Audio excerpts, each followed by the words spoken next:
आता आम्ही ज्या ठिकाणी जाऊ आणि त्या ठिकाणी जाऊन आमचा असा मोय मोय होईन असं तर कधी वाटलंच नव्हतं भाऊ. मग सांगतो नेमकं काय झालं, त्यासाठी ब्लॉग कंटिन्यू करा.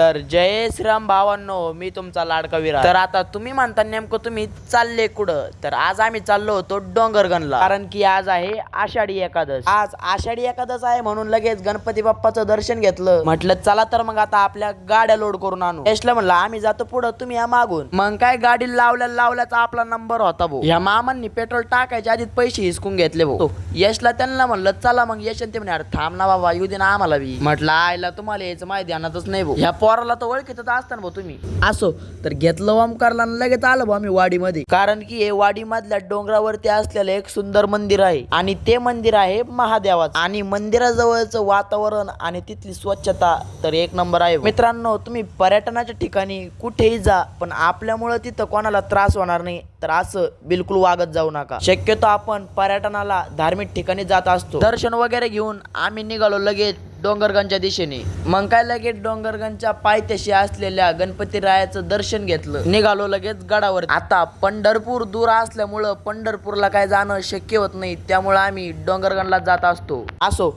तर लगेच गडावरती पण आलो होतो. तर आता तुम्ही म्हणता तू इतक्या लवकर गडावरती कसा गेला, तर घाट थोडा जबरदस्त असल्यामुळं मला व्हिडिओ काढायला काय जमलं नाही. असो तर मंदिरात पण आज ना भरपूर गर्दी होती आणि